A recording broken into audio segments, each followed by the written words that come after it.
sekarang kita akan belajar firman Tuhan. Mari kita buka dalam Titus pasal 3. Dalam Titus pasal 3, mari kita lihat ayat ketiga sampai ayat yang ke-8. Titus pasal 3, ayat yang ketiga hingga ayat ke-8. Jika sudah menemukannya, kita baca silih berganti. Ayat ketiga, jemaat dan simpatisan ayat keempat, demikian silih berganti hingga ayat yang ke-8. Titus 3. Karena dahulu kita juga hidup dalam kejahilan, tidak taat, sesat, menjadi hamba berbagai-bagai nafsu dan keinginan, hidup dalam kejahatan dan kedengkian, keji, saling membenci. Tetapi ketika nyata kemurahan Allah, juru selamat kita, dan kasihnya kepada manusia, pada waktu itu dia telah menyelamatkan kita, bukan karena perbuatan baik yang telah kita lakukan, tetapi karena rahmat-Nya, oleh pemandian kelahiran kembali dan oleh pembaharuan yang dikerjakan oleh Roh Kudus. yang dari karenanya kepada kita, Yesus Kristus, juru selamat kita.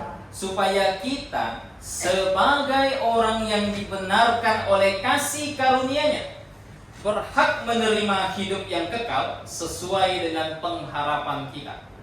Perkataan ini benar, dan aku mau supaya engkau dengan yakin memulainya, agar mereka yang sudah percaya kepada Allah sungguh-sungguh berusaha melakukan pekerjaan yang baik. Itulah yang baik dan benar bagi manusia. Kita berdoa. Bapa di sorga, kami mengucap syukur atas kasih setia-Mu.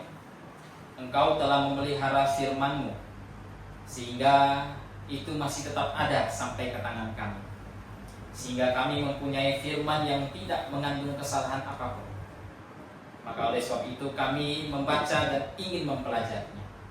Kiranya Bapa, Engkau mengaruniakan bagi kami hikmat, agar kami semakin dewasa di dalam Tuhan kami Yesus Kristus, agar kami bahkan dapat mengajarkannya kepada orang-orang yang belum mengenal Tuhan, agar sekiranya orang-orang yang belum mengenal Tuhan dapat mengenal Tuhan lewat kami. Terima kasih Bapa di sorga, kiranya Roh Kudus membantu kami, agar kami dapat menerapkan apa yang kami pelajari ke dalam hidup kami, sehingga kami menjadi terang dan garam dunia menjelang kedatangan Tuhan kami Yesus Kristus. Karena kami tahu bahwa angkatan kami adalah angkatan orang-orang fasik. Kiranya Engkau pakai kami untuk menggarami dunia ini. Terima kasih Bapa. Berkati juga hamba-Mu dengan hikmat, agar hamba-Mu dapat menyampaikan kebenaran dan bukan kesesatan.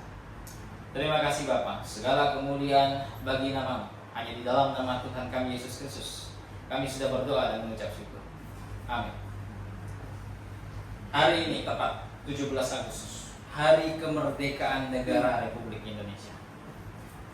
Saudara, kalau tidak ada perjuangan para pahlawan, saya rasa kita nasibnya seperti apa kita nggak tahu. Para pahlawan memperjuangkan kemerdekaan kita dari penjajah, dari perbudakan, sehingga kita saat ini bisa hidup seperti ini. Itu semua berkat jerih payah mereka. Saudara, dijajah itu nggak enak. Dijajah itu nggak enak. Bangsa Israel mengalami penjajahan. Di masa lampau dijajah oleh Babel. Bahkan ketika Babel menaklukkan Yerusalem, itu terjadi banyak peristiwa-peristiwa besar bagi Yerusalem. Terjadi kelaparan hebat. Dalam kitab Ratapan, Yeremia saksi mata atas keruntuhan Yerusalem. Yeremia bilang, di saat itu kelaparan super terjadi. Ibu-ibu bahkan memasak anaknya untuk dimakan. Anda bisa bayangkan saking lapar. Ibu-ibu masak anaknya untuk dimakan. Yeremia saksi mata. Begitu. Setelah Babel, ya kemudian Babel dikalahkan Media Persia jajah Israel. Dan nanti sampai kepada Roma yang jajah Israel. Sudah enak begitu. Ketika Roma jajah Israel, Israel itu sampai diserahkan kehilangan nama. Oke. Kehilangan nama, hilang dari permukaan, terserak kemana-mana tahun 130-an. Akhirnya 1948 memerdekakan diri. Saudara, kalau seseorang dijajah, orang tersebut itu harus hidup sesuai dengan aturan penjajah. Ini budak begitu. Pokoknya penjajah ngomong apa dia harus nurut tuh. Berani ngebangkang habis. Berani ngebangkang habis. Karena dia penjajah, kita budak begitu. Mau ngelawan kita mati. Dijajah tuh nggak enak. Nah saudara, secara rohani manusia tuh sampai detik ini masih terjajah. Sampai detik ini masih terjajah. Walaupun mungkin banyak dari kita merasakan kemerdekaan secara jasmani. Banyak bangsa merasakan kemerdekaan secara jasmani, namun secara rohani belum tentu. Belum tentu. Secara rohani banyak orang di luar sana masih terjajah. Terjajah oleh apa? Terjajah oleh dosa. Sehingga apapun yang mereka perbuat, apapun yang mereka kerja, apapun yang mereka lakukan, selalu memuaskan dosa. Selalu memuaskan nafsu duniawi mereka. Karena mereka diperbudak, maka apapun yang mereka perbuat pasti bertentangan dengan Tuhan. Pasti tidak disenangi Tuhan. Kenapa? Karena Tuhan dan dosa itu dua hal yang saling bertolak belakang. Paulus katakan dalam 2 Korintus, apa persepakatan antara Kristus dengan Belial? Jawabannya apa? Ya enggak ada. Apa persekutuan antara terang dan gelap? Jawabannya apa? Tidak ada. Tidak ada. Maka semua orang yang diperbudak oleh dosa, itu tak mungkin bisa berkenan di hadapan Tuhan. Tak mungkin. Sebab Allah kita adalah Allah yang Maha Kudus. Di dalam kitab Nabi-Nabi dikatakan matanya saja terlalu suci untuk melihat kejahatan. Terlalu suci. Apalagi untuk tinggal bersama dengan Dia membawa segunung kejahatan. Anda kalau berpikir demikian, kita sedang menista nama Tuhan yang Maha Kudus. Begitu. Nah saudara, karena dunia masih dijajah oleh dosa, dan ini perlu dimerdekakan. Nah, hari ini kita mau belajar satu tema khusus bahas masalah ini. Satu judul khotbah khusus bahas masalah ini. Kita akan belajar tentang keselamatan oleh kasih karunia. Keselamatan oleh kasih karunia. Hal pertama yang harus kita pelajari, saudara. Keselamatan itu diperuntukkan kepada siapa? Nah, ini yang pertama harus kita pelajari. Keselamatan itu diperuntukkan untuk siapa? Kita lihat ayat 3. Karena dahulu kita juga hidup dalam kejahilan, tidak taat, sesat, menjadi hamba berbagai-bagai nafsu dan keinginan. Hidup dalam kejahatan dan kedengkian, keji, saling membenci. Nah saudara, keselamatan itu siapa? Keselamatan diperuntukkan kepada manusia berdosa. Keselamatan diperuntukkan pada manusia berdosa. Tuhan sendiri kasih garansi. Dia katakan dalam catatan Injil apa? Hanya orang sakit yang butuh tabib. Orang sehat butuh tabib? Enggak butuh. Masa orang sehat kuat jasmani ke dokter untuk berobat? Enggak perlu. Hanya orang sakit yang datang berobat. Hanya orang sakit yang membutuhkan dokter. Sama. Jika seseorang tidak merasa dirinya orang berdosa, ya keselamatan tidak diperuntukkan untuk dia. Bagaimana bisa diperuntukkan untuk dia? Dia merasa dirinya tidak berdosa. Dia merasa dirinya itu baik-baik saja. Persis dengan orang Yahudi. Tuhan suruh mereka tobat. Mereka bilang apa? Bapak kami adalah Abraham. Kami tidak pernah diperbudak oleh siapapun. Kami tidak pernah berdosa. Kepada siapa kami mesti tobat? Begitu. Merasa dirinya benar. Untuk orang model macam begini, ya keselamatan tidak bisa diperuntukkan untuk dia. Matius pasal 5 katakan apa? Hanya diperuntukkan untuk mereka yang merasa miskin dalam roh. Hanya diperuntukkan kepada mereka yang berduka. Begitu. Jadi keselamatan diperuntukkan kepada manusia berdosa.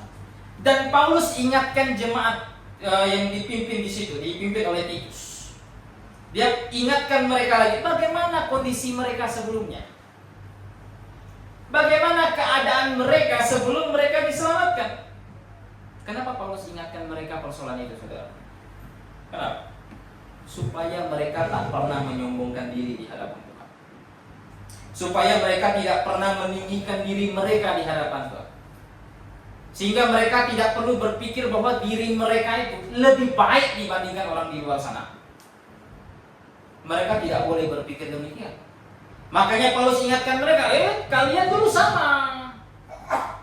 Tidak perlu merasa sombong, meninggikan diri. Saya kalau sudah mati masih enggak perlu. Kalian dulu juga sama. Tidak ada yang baik pada diri kalian. Tidak ada yang perlu disombongkan. Keselamatan tidak bisa lewat perbuatan. Nanti kita akan pelajari. Tak bisa lewat perbuatan. Tak ada yang bisa disombongkan. Semua oleh kasih karunia. Kalau ingin bermegah, bermegahlah dalam Tuhan. Ini yang ingin ini jadi poinnya Paulus. Yang ingin dia ingatkan kembali kepada jemaat tersebut. Ingat, posisinya seperti apa? Nah, perhatikan bagaimana Paulus gambarkan mereka, keadaan mereka ini sebelum mereka diselamatkan. Bagaimana? Paulus menggambarkan mereka, kalau di Lembaga Alkitab Indonesia dikatakan mereka hidup dalam kejahilan. Terjemahannya kurang tepat. Seharusnya mereka itu hidup dalam kebodohan. Begitu. Jadi Paulus menggambarkan mereka, pertama-tama tuh mereka bodoh. Sebelum diselamatkan, semua mereka yang mendapatkan tulisan Paulus kepada Titus itu mereka semua orang bodoh sebelum mereka diselamatkan. Bukan hanya mereka, semua orang berdosa. Semuanya bodoh di hadapan Tuhan. Kata bodoh itu bisa diterjemahkan kurang hikmat. Dia terjemahkan kurang hikmat. Nah saudara, orang berdosa kok bisa bodoh? Ya kan? Dapat dari mana kebodohan mereka? Tidak lain tidak bukan mereka warisi dari Adam. Amsal katakan dalam pasal 22, kebodohan melekat pada manusia. Sehingga karena manusia bodoh, maka ada tidak yang cari Tuhan dengan sendirinya? Ada tidak? Ya enggak ada. Tidak ada orang yang dengan pintarnya mencari Tuhan dengan sendirinya, enggak ada. Sepanjang sejarah umat manusia, ketika manusia dibiarkan berjalan sendirian, apa yang terjadi? Yesaya pasal 53, mereka sesat seperti domba. Jika mereka dibiarkan berjalan sendirian, tak ada satupun orang yang menemukan Tuhan. Tak ada. Adam jatuh dalam dosa, apa yang pertama dia lakukan? Apakah saya jatuh dalam dosa nih, ngaku Tuhan? Mana Tuhan saya mau mengaku? Apa macam begitu? Tidak. Apa yang Adam lakukan? Bersembunyi. Dia ajak istrinya sembunyi. Jika dibiarkan, manusia dengan kebodohan itu takkan mungkin bisa datang sama Tuhan. Tak mungkin. Begitu. Dan kebodohan ini diperparah oleh karena apa? Karena tidak adanya rasa takut akan Tuhan pada diri manusia. Amsal katakan apa? Apa awal dari orang berhikmat? Apa awal langkah supaya seseorang itu berhikmat? Apa? Kata Amsal. Amsal 1. Takut akan Tuhan. Tadi saya katakan, bodoh itu bisa diterjemahkan kurang berhikmat. Sudah mereka warisi dari Adam, posisi manusia berdosa, sehingga kebodohan melekat pada hati mereka. Ditambah rasa takut akan Tuhan tidak ada pada mereka. Ya bagaimana mereka bisa berhikmat? Bagaimana mereka bisa pintar mencari Tuhan? Bagaimana bisa? Mereka sendiri tidak ada takut akan Tuhan pada diri mereka. Dan mereka yang bodoh ini selalu menganggap apa yang mereka tempuh itu sebagai sesuatu yang benar. Sehingga mereka tidak pernah merasa memerlukan adanya Tuhan. Inilah sebabnya Tuhan datang kepada mereka untuk selamatin mereka. Kepada mereka lah keselamatan itu diberikan. Tapi kalau seseorang merasa dirinya pintar, ya sudah. Keselamatan tak bisa diperuntukkan kepada dia. Dia mesti sadar bahwa dia bodoh di hadapan Tuhan. Saudara, kebodohan manusia itu terwujud bukan dalam aspek ilmu pengetahuan, bukan. Manusia secara pengetahuan, ilmu pengetahuan, sosial dan lain sebagainya sangat baik. Tetapi ketika dipertanyakan kepada pertanyaan-pertanyaan dasar tentang kehidupan, itu berbeda. Untuk apa kau datang ke dalam dunia ini?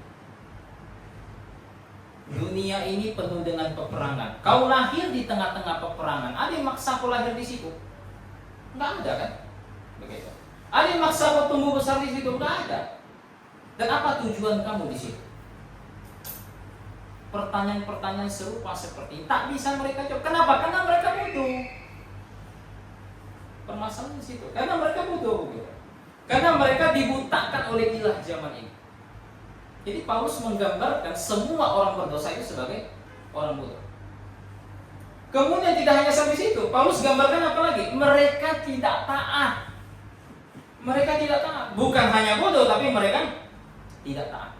Nah, ini intisari dari dosa. Intisari dosa itu apa? Melanggar perintah Allah. Ini intisari dosa. Saudara, semua orang yang berdosa di hadapan Tuhan, mereka hidup sebagai pemberontak di hadapan Tuhan. Mazmur pasal 2 katakan apa? Apa keinginan bangsa-bangsa di dalam Mazmur pasal 2? Apakah keinginan bangsa-bangsa? Oh Tuhan, ikat kami dengan aturan kamu. Oh Tuhan, kami mau ikut apapun yang kau katakan. Oh Tuhan, apapun yang kau katakan kami akan aminkan. Apakah itu? Mazmur pasal 2 katakan apa? Bangsa-bangsa berusaha melepaskan apa? Tali pengikat mereka. Bangsa-bangsa berusaha melepaskan tali pengekang mereka. Kenapa? Karena mereka tidak mau diikat dengan aturannya Tuhan. Mereka tidak mau dikekang dengan aturannya Tuhan. Mereka ingin mencoba untuk hidup terlepas dari Tuhan. Makanya apapun yang mereka perbuat, semuanya itu rata-rata melanggar perintah Tuhan. Rata-rata. Bahkan bisa dikatakan semuanya. Begitu. Paulus dalam Roma pasal 1 sampai pasal 3 mendakwa orang Yahudi dan non-Yahudi. Orang Yahudi berdosa melanggar perintah Tuhan yang tertulis dalam hukum Taurat. Kemudian bangsa-bangsa lain nanya, kami kan tak punya hukum Tuhan. Kami tak tahu hukum Tuhan. Kok bisa kami ngelanggar? Kalau kami tahu hukum Tuhan, ya kami akan turuti, kan begitu. Hanya Israel yang punya hukum Tuhan, kami tak punya. Apa yang Paulus katakan? Roma pasal 2. Bangsa lain pun bisa melakukan hukum Tuhan karena beberapa hukum Tuhan tanamkan pada hati mereka. Itu argumentasi Paulus dalam Roma pasal 2. Perlukah ada orang yang datang ke tanah Israel untuk tahu kalau mencuri itu salah? Perlukah ada orang yang saat ini atau orang-orang yang mungkin hidup sebelum Yesus datang pergi ke Israel untuk tahu bahwa tidak boleh membunuh? Perlu tidak? Itu nggak perlulah. Manusia dengan moralnya tahu persis membunuh tak boleh. 1 Korintus pasal 5. Dosa yang dilakukan oleh salah satu jemaat Korintus, bersetubuh dengan istri ayahnya. Paulus katakan itu di bangsa-bangsa lain aja mereka anggap sebagai suatu kejijikan. Mereka aja paham itu nggak boleh. Beberapa hukum Tuhan tanamkan dalam hati nurani manusia.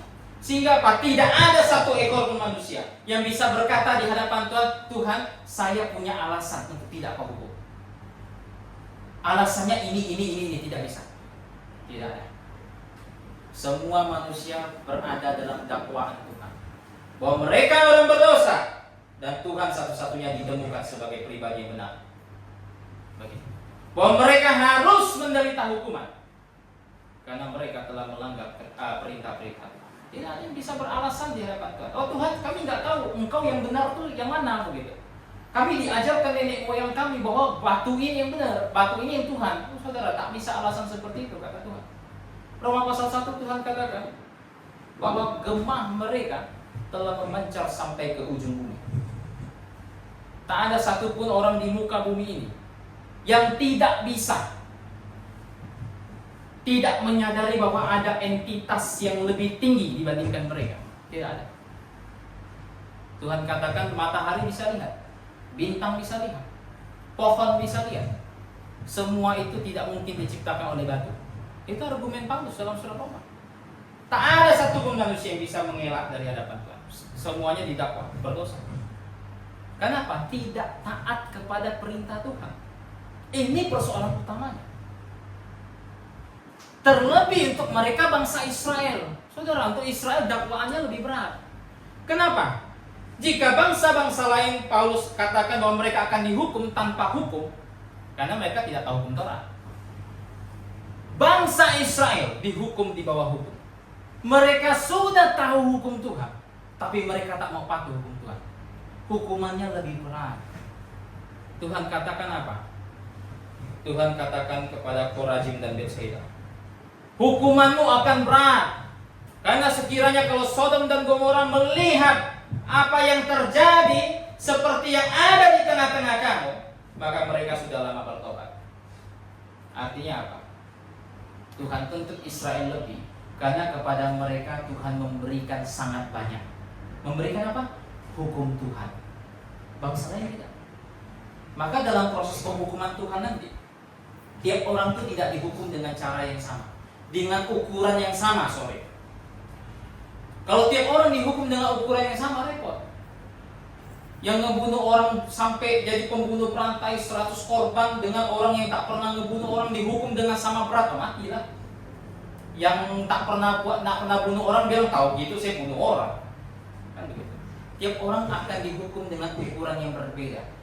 Ada yang lebih berat, ada yang lebih ringan.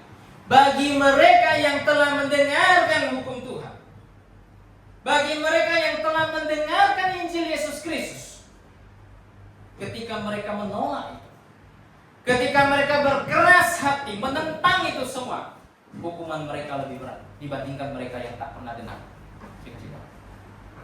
Hukuman mereka lebih berat dibandingkan mereka yang tidak pernah dengar. Saudara, ini intisari dosa. Mereka tidak tahu. Tapi bukan hanya itu saja. Paulus katakan apa? Mereka itu sesat. Mereka bukan hanya tidak taat, mereka itu sesat. Begitu. Semua orang berdosa, termasuk kita yang sebelum diselamatkan, kita semua memiliki paham yang sesat. Yang sesat, begitu. Kita tidak akan tahu persis apa yang Tuhan mau, dan kita selalu menganggap apa yang terbaik bagi diri kita itulah yang Tuhan mau. Itu kan sesat. Disesatkan oleh hati nurani sendiri. Ada orang pernah ngomong sama saya, Pak Tom, kalau saya melayani Tuhan selama hati nurani saya tak menegur saya, maka itu pasti benar. Ya kan? Saya melayani Tuhan dengan cara begini. Kalau hati nurani saya tidak tegur saya, maka itu benar. Terserah orang mau ngomong apa. Orang ngomong ini kek itu kek, yang penting hati nurani saya tak tegur saya. Bodoh itu namanya. Saudara, apa yang Yeremia katakan tentang hati? Yeremia 17. Hati itu penuh tipu. Hati itu penuh tipu. Hati itu sangat menyesatkan. Tuhan terkadang memakai hati nurani manusia untuk tegur, betul. Tetapi bukan berarti hati nurani manusia tak bisa salah. Saya kasih tahu. Cuma satu benda yang ada di muka bumi ini yang tak bisa salah. Itu apa? Firman Tuhan. Makanya tadi kesaksian juga. Percayalah pada Tuhan dengan segenap hati. Jangan bersandar kepada pengertian manusia. Jangan bersandar pada hati kita. Kenapa? Hati kita penuh tipu. Waktu itu dengar omongan itu sedikit tertawa saya. Dia pikir hati nuraninya sama dengan firman Tuhan, tak bisa salah punya. Setiap orang harus sadar ini. Setiap mereka yang belum diselamatkan, mereka sesat. Jangan selalu menganggap apa yang saya lakukan saat ini sudah pasti benar, belum tentu. Ukur dengan firman Tuhan. Jangan ukur pakai hati. Makin sesat kita. Ukur dengan apa yang firman Tuhan katakan. Apa yang firman Tuhan ajarkan, inilah patokan yang harus diikuti, kata Paulus dalam surat Galatia pasal 6. Begitu. Tidak hanya mereka sesat, mereka disebutkan apa lagi? menjadi hamba-hamba berbagai nafsu dan keinginan. Jadi nggak hanya sesat, mereka menghambakan diri kepada nafsu dan kenikmatan. Begitu. Saudara, nafsu yang duniawi itu terkandung di dalam setiap hati mereka yang berdosa. Begitu. Mungkin saja mereka seperti orang Yahudi yang menganggap mereka tidak pernah diperhamba oleh apapun. Mereka bebas mau melakukan apapun. Saya hari ini mau apa, ya suka-suka saya. Begitu. Saya mau pilih apa, suka-suka saya. Tak boleh ada yang atur. Tuhan pun tak boleh atur. Tapi tanpa disadari, saudara, mereka sedang diperhamba oleh nafsu mereka. Mereka sedang diperhamba oleh keinginan duniawi mereka. Mereka sedang diperhamba oleh dosa mereka. Walaupun mereka terkadang dalam satu momen hidup mereka merasa diri mereka tuh bebas buat apa saja, tapi sebenarnya mereka sedang menyenangkan Tuhan mereka. Mereka sedang menyenangkan dosa mereka. Dalam dunia ini, manusia yang hidup dengan tempo yang sangat fana tak bisa hidup independen. Mereka pasti menghambakan pada sesuatu. Hanya dua saja. Kalau bukan pada Tuhan, berarti kepada dunia. Manusia nggak bisa, saya nggak kepada Tuhan, nggak kepada dunia, nggak bisa. Manusia pasti akan menghambakan diri kepada salah satu. Kalau bukan Tuhan, berarti dunia. Ukur masing-masing. Tidak bisa saya menghambakan diri saya sama Tuhan, tetapi saya ingin melakukan keinginan duniawi untuk menyenangkan Tuhan. Ini omong kosong lah. Omong kosong. Kemarin saya ngobrol sebentar sama Pak Hansen. Saya ngobrol sama dia, saya bilang Tuhan itu tidak pragmatisme. Orang-orang pragmatisme itu menganggap yang penting itu hasilnya. Cara untuk dapatkan hasil itu tak usah pusing. Tuhan terima punya, yang penting hasilnya. Terserah mau pakai cara apa, yang penting hasilnya ada. Saudara, Tuhan tidak model macam begitu. Tuhan tidak hanya melihat hasil, tapi Tuhan melihat bagaimana cara untuk dapatkan hasil tersebut. Itu Tuhan kita. Makanya dikatakan apa dalam 1 Korintus pasal 3? Setiap orang akan dihakimi di takhta pengadilan khusus. Dihakimi apa? Hasilnya. Itu yang Tuhan hakimi. Tidak. Yang Tuhan hakimi apa? Pekerjaannya. Kesetiaannya. 1 Korintus pasal 4. Bukan hasilnya. Kalau hasilnya, yang saya paling kasihan itu Yeremia. Nah, semester ini saya ngajar Yeremia. Yeremia itu pelayan Tuhan yang berdiri seorang diri.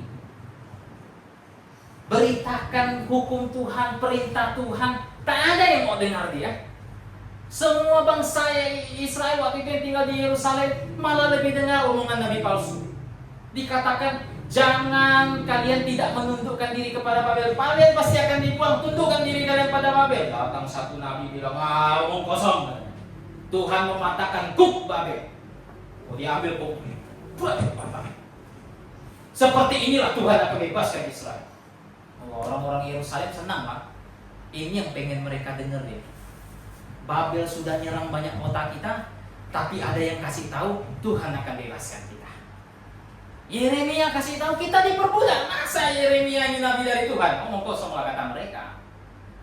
Saudara, kalau Tuhan nilai hasil, Yeremia yang saya paling kasih. Dan masih banyak hamba-hamba Tuhan lain. Dalam 1 Korintus 3 yang mungkin hanya menabur, yang mungkin hanya menyiram. Dia tidak menuai, tapi dia menabur, dia menyiram. Kalau Tuhan lihat hasil, apalah kata mereka. Tidak, Tuhan nilai pekerjaan. Jadi Tuhan itu bukan pribadi yang pragmatis, mementingkan hasil, tidak peduli pekerjaannya seperti apa, cara dapatkannya seperti apa, tidak peduli. Nggak ada jadinya orang bisa berkata, Tuhan saya menghambakan diri padamu, tapi saya mau hidup sesuka saya. Yang penting hasilnya adalah kemuliaan bagi namamu. Omong kosong. Tuhan sentil nanti kupingnya itu. Begitu. Kemudian tidak hanya itu. Mereka digambarkan apa? Masih di ayat ketiga.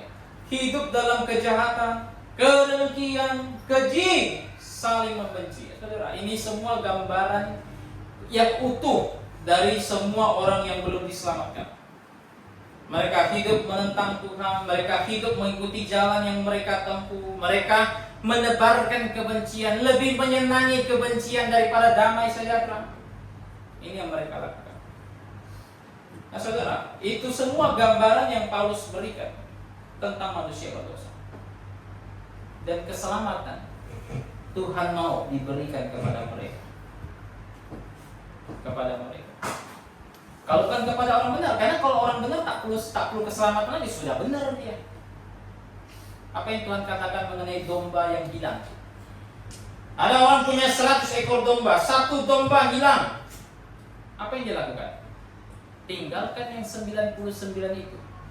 Cari yang satu itu sampai dapat. Dan setelah dapat, apa yang dia lakukan? Dia akan bersukacita melebihi ke 99 domba itu. Begitu. Keselamatan diperuntukkan untuk mereka. Itulah sebabnya Tuhan datang ke dalam dunia untuk mati di atas kayu salib untuk orang-orang model begitu. Jadi kita sudah lihat keselamatan diperuntukkan sama siapa? Diperuntukkan kepada manusia berdosa. Hal berikutnya akan kita lihat. Apa landasan dari keselamatan? Apa landasannya? Keempat. Tetapi ketika nyata kemurahan Allah, juru selamat kita dan kasihnya kepada manusia. Apa landasan dari keselamatan kita? Landasan dari keselamatan kita adalah kasih karunia Allah. Inilah landasan dari keselamatan kita. Bahwa Allah melakukan sesuatu untuk mewujudkan kasihnya bagi umat manusia. Inilah landasan kita. Saudara, nanti di ayat berikutnya kita lihat keselamatan itu tak bisa lihat perbuatan. Itu bukan lihat perbuatan. Tuhan tekankan itu dengan sangat kuat. Tak ada satupun manusia di muka bumi ini yang bisa menukarkan sesuatu kepada Tuhan sebagai ganti jiwanya. Gak ada. Tuhan lihat saya ini orang baik. Lihat saya ini rajin buat baik. Ini saya tukarkan dengan jiwa saya. Ini saya tukarkan dengan semua dosa saya. Ini saya tukarkan sebagai ganti supaya saya masuk surga. Tak bisa, saudara. Seberapa baik pun kita di hadapan Tuhan, Tuhan tahu gak kita baik? Dia tahu lah, masa dia pribadi yang tidak pintar kan begitu kan? Dia tahu kalau misalnya kita menyumbang ke panti asuhan itu baik, begitu. Enggak, misalnya kalau orang berdosa sumbang ke panti asuhan itu enggak baik. Orang benar sumbang ke panti asuhan itu baik. Enggak model macam begitu konsep. Orang berdosa melakukan kebaikan itu Tuhan tahu itu baik. Tetapi saudara, seluruh kebaikan yang mereka lakukan hanya memberikan mereka sebuah gelar mereka orang baik. Namun apakah hukuman mereka jadi diabaikan? Kalau hukuman diabaikan karena buat baik sih enak begitu. Saya mau juga naik motor tak usah pakai helm, kena tilang.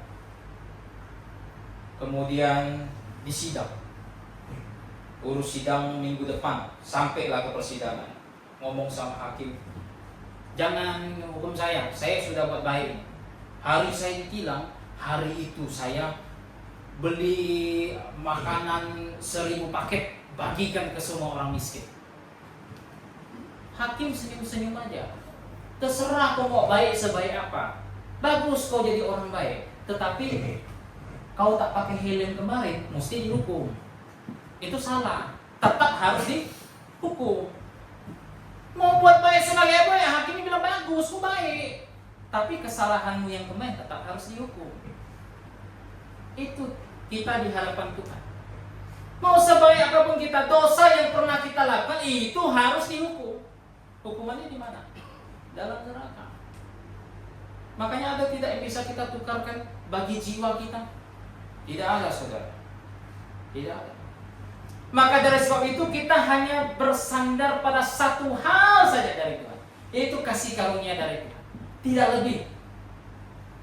Jika kita melihat Tuhan dalam keadilan Dia, mati kita, habis. Tapi kita hanya berserah pada satu ini saja, kasih karunia Tuhan. Maka dari sebab itu Tuhan mengutus anaknya yang tunggal, Yesus Kristus, untuk datang ke dalam dunia. Untuk apa? untuk mewujudkan kasih yang telah Ia rancang dari kekekalan, untuk menggenapi jalan keselamatan yang telah ditentukan sebelum dunia dijadikan. Hanya untuk satu momen itu saja Tuhan menyertai manusia ribuan tahun, hanya untuk satu momen itu saja mendatangkan juru selamat ke dalam dunia, untuk hadir, melayani, mati di atas kayu salib, dikubur, bangkit dari antara orang mati. Hanya untuk ini saja, hanya untuk mewujudkan kasih-Nya bagi umat manusia. Saudara, siapapun yang mungkin menolak pemberitaan Injil tentang kematian, penguburan, dan kebangkitan Kristus, saya rasa dia termasuk orang yang paling menista kasih karunia itu. Hukumannya sangat berat. Hukumannya sangat berat. Saking Tuhan mengasihi umat manusia, berita tentang kematian, penguburan, dan kebangkitan dari Yesus Kristus tidak hanya ditahan di tanah Israel. Tidak hanya ditahan di tanah Israel. Saudara, kalau kita baca kisah para rasul pertama-tama itu hanya melayani berpusat di mana? Hanya di Israel saja. Hanya di Israel saja. Tidak pergi kepada bangsa-bangsa. Namun saking Tuhan mengasihi mereka, mengasihi semua manusia berdosa, Tuhan lakukan apa? Tuhan lakukan apa? Apakah Tuhan suruh orang Yahudi untuk pergi beritakan Injil sampai ke seluruh bangsa? Ya itu Tuhan suruh, tapi mereka tak laksanakan. Apa yang Tuhan lakukan? Mengizinkan penganiayaan terjadi pada tubuh Tuhan. Saking Dia mengasihi semua manusia berdosa, mengizinkan penganiayaan datang atas jemaat pertama, jemaat Yerusalem. Tercatat ketika mereka teraniaya, puncaknya Kisah Rasul pasal 7, Stefanus dimatikan. Kisah Rasul pasal 8, Paulus membawa surat untuk menganiaya orang Israel. Mereka terserak. Dan sambil terserak, beberapa dari mereka terus membawa Injil kemanapun mereka pergi. Dan akhirnya mereka mendirikan jemaat di Samaria, di Yudea, dan di beberapa tempat lain. Dimulai gereja rumah. Gereja rumah. Begitu. Saking Tuhan mengasihi manusia berdosa. Begitu. Akhirnya Injil dibawa kemana-mana, sampai jemaat pengutus yang sangat terkenal dalam catatan Kisah Para Rasul, jemaat Antioquia, mengutus 2 misioneri. Siapa? Paulus dan Barnabas. Mereka ini berjalan perjalanan misi pertama ke tanah-tanah Galatia, memenangkan banyak jiwa di sana bagi Tuhan. Mendirikan jemaat. Perjalanan misi kedua mereka sampai kepada tanah bangsa lain, ke Makedonia. Awalnya mau ke Asia, cuma ditahan Tuhan. Ke Makedonia dulu. Filipi begitu, Tesalonika begitu, Berea begitu. Misi ketiga. Misi kedua di penghujung misi sempat mampir ke Asia, ke Efesus, tapi cuma sebentar. Misi ketiga ke Asia. Dan dari situ Injil menyebar sampai detik ini. Saudara, kita masih bisa berkata Tuhan tidak mengasihi kita. Tuhan sangat mengasihi kita, sehingga membiarkan kabar baik ini dibawa kemana-mana. Jadi landasan keselamatan kita adalah kasih karunia Tuhan, tidak lebih. Kemudian hal terakhir yang kita pelajari. Oke, landasannya kasih karunia, tapi bagaimana cara supaya kita menyambut kasih karunia tersebut? Kita lihat ayat 5 sampai 8. Dikatakan begini. Pada waktu itu Dia telah menyelamatkan kita, bukan karena perbuatan baik yang telah kita lakukan, tetapi karena rahmat-Nya, oleh pemandian kelahiran kembali dan oleh pembaharuan yang dikerjakan oleh Roh Kudus, yang sudah dilimpahkannya kepada kita oleh Yesus Kristus, Juru Selamat kita, supaya kita sebagai orang yang dibenarkan oleh kasih karunia-Nya berhak menerima hidup yang kekal sesuai dengan pengharapan kita. Perkataan ini benar, dan aku mau supaya engkau dengan yakin menguatkannya, agar mereka yang sudah percaya kepada Allah sungguh-sungguh berusaha melakukan pekerjaan yang baik, itulah yang baik dan berguna bagi manusia. Bagaimana cara kita sambut kasih karunia? Caranya sederhana. Bertobat dan percaya kepada Kristus. Paulus katakan, kita dimandikan oleh pemandian kelahiran baru. Bagaimana caranya mandi dengan kelahiran baru? Bagaimana caranya? Tuhan, saya mau Engkau selamatkan, saya mau mengalami pemandian kelahiran kembali. Bagaimana caranya Tuhan? Supaya saya dimandikan dengan pemandian kelahiran kembali. Yohanes pasal 3. Pasal pertama dalam Alkitab yang memperkenalkan kelahiran baru, yang mendeskripsikan dengan sangat rinci bagaimana orang bisa lahir baru. Apa yang Tuhan katakan kepada Nikodemus di sana? Nikodemus, engkau harus dilahirkan dari air dan dari roh. Nikodemus, engkau harus lahir kembali. Gimana caranya Tuhan? Saya masuk kembali ke dalam rahim mama saya. Begitu. Tuhan langsung memarahi Nikodemus. Sudah jadi pengajar bertahun-tahun, tidak mengerti persoalan satu ini. Tuhan bahas beberapa ayat, tidak hanya satu ayat, beberapa ayat. Tuhan katakan, mesti percaya kepada Yesus Kristus. Karena begitu besar kasihan akan dunia ini, kan muncul di Yohanes pasal 3 ketika dia bercakap dengan Nikodemus. Ia telah mengaruniakan anaknya yang tunggal, dan barang siapa yang percaya kepadanya tidak binasa, melainkan beroleh hidup yang kekal. Jadi Nikodemus, gimana caranya? Percaya pada Tuhan, bertobat dan percaya pada Tuhan. Tuhan umpamakan seperti Musa meninggikan ular tembaga di padang gurun. Kemarin ke ahli 4 sempat singgung ular tembaga, mendirikan ular tembaga di padang gurun. Satu peristiwa di mana bangsa Israel memberontak terhadap Tuhan, dan akhirnya Tuhan hukum mereka dengan mendatangkan ular berbisa mematuk mereka sampai mati. Dan akhirnya orang Israel berseru kepada Tuhan, "Halo, tak mampu kami ini," katanya. Minta Musa berdoa sama Tuhan. Musa ngomong sama Tuhan, Tuhan suruh dia apa? Buat ular tembaga, dirikan ular tersebut. Siapapun yang melihat ular tembaga tersebut takkan mati sekalipun dipakai ular. Takkan mati. Orang Israel mesti ngapain kalau gitu? Mesti percaya omongan Musa. Kalau yang ragu-ragu, bener nggak nih hanya gara-gara lihat tak mati nih, dipatok mati mendadak di situ. Kejam-kejam ya. Mereka harus dengan iman yang sungguh-sungguh percaya pada omongan Musa yang telah disampaikan oleh Tuhan. Melihat ular tembaga itu dengan iman, dipatok pun takkan mati. Yang ragu-ragu ya habis binasa. Jadi bagaimana cara mendapatkan pemandian kelahiran kembali? Sederhana, bertobat dan percaya padanya sungguh-sungguh. Bertobat dan percaya dengan iman yang sejati. Saudara, Paulus itu berkata dengan tegas kepada jemaat di Korintus. Dalam 2 Korintus pasal 13, uji apakah kita benar-benar sungguh diselamatkan atau belum. Titus pasal 3 menggambarkan keselamatan itu seperti apa. Titus pasal 3 menggambarkan keselamatan itu memiliki satu perubahan yang nyata dalam hidup.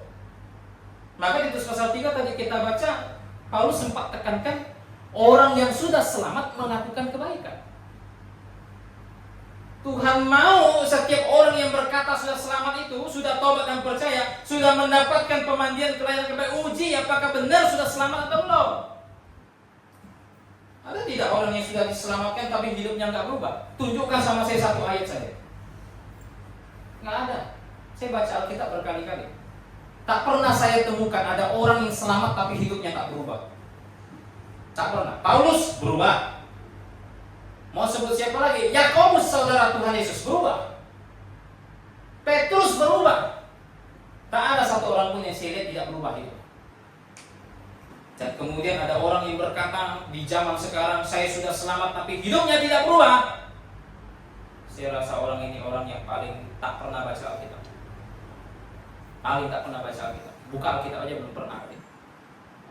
Saudara, ketika kita sudah benar-benar mendapatkan pemandian kelahiran kembali, itu berkata bahwa kita menjadi umat Tuhan. umat Tuhan yang gemar berbuat baik, ada perubahan hidup yang nyata. Kenapa? Karena syarat keselamatan tuh, syarat kelahiran kembali itu apa? Tobat dan tobatnya ini yang buat adanya perubahan hidup. Bisa bayangkan kalau misalnya ada orang, yuk kau masuk surga saja, percaya Yesus saja, tapi tak pernah diajarkan tobat. Hidupnya tak pernah berubah. Perokok tetap perokok, kan begitu. Pejudi tetap pejudi. Kenapa? Tak pernah tobat. Beda kalau misalnya orang yang sudah sungguh-sungguh mendapatkan pemandian kelahiran kembali karena tobat dan percaya, hidupnya berubah tobat. Sebelum selamat tidak taat pada Tuhan. Setelah selamat taat sama Tuhan. Sebelum selamat hidup dengan kebencian, dengki, iri hati dan lain sebagainya. Setelah selamat hidup penuh damai sejahtera dengan perkataan-perkataan yang baik dan lain sebagainya. Itu orang yang selamat. Begitu. Tiap orang mesti mengucap, apakah benar-benar sudah selamat atau belum? Jika sudah sungguh-sungguh mendapatkan pemandian kelahiran kembali, Titus katakan apa tadi? Kita pasti beroleh hidup yang kekal. Pasti. Tak ada satupun dosa yang bisa jerat kita kembali ke neraka. Tak ada. Kita beroleh hidup yang kekal. Kita diberikan hidup yang kekal. Saya rasa tak ada yang lebih indah daripada ayat yang berbunyi bahwa kita diberikan hidup yang kekal. Ayat yang menjamin kapan saja saya mati, saya pasti masuk surga karena saya beroleh hidup yang kekal. Kapan saja saya mati karena saya sudah beroleh pemandian kelahiran kembali, saya takkan diseret kembali ke dalam neraka. Saya takkan kehilangan keselamatan saya. Saya rasa nggak ada ayat yang lebih indah daripada ini. Dan saya rasa nggak ada ayat yang lebih menyeramkan yang berkata kepada mereka yang belum mau tobat dan percaya pada Yesus bahwa mereka akan dicemplungkan ke dalam neraka. Saudara, Tuhan tak pernah buat orang untuk masuk neraka. Tak pernah. Tuhan tak pernah ciptakan seseorang untuk masuk dalam neraka, tempat yang penuh dengan penghukuman. Tak pernah. Setiap orang masuk ke dalam sana karena keputusan mereka.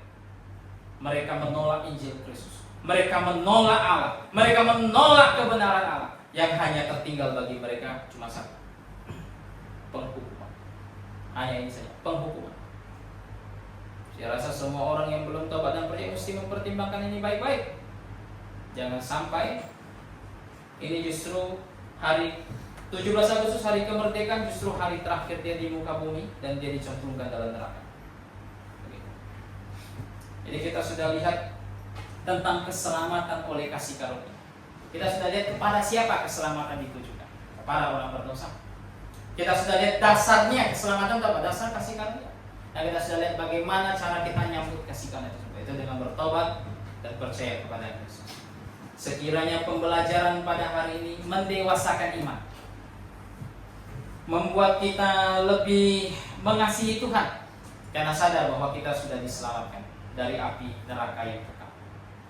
Minta kesediaan saudara Tigor pimpin dalam doa. Segera dipersilakan. Mari kita berdoa. Bapa kami yang berkata di kerajaan surga, sungguh kami mengucap syukur Tuhan atas pengajaran daripada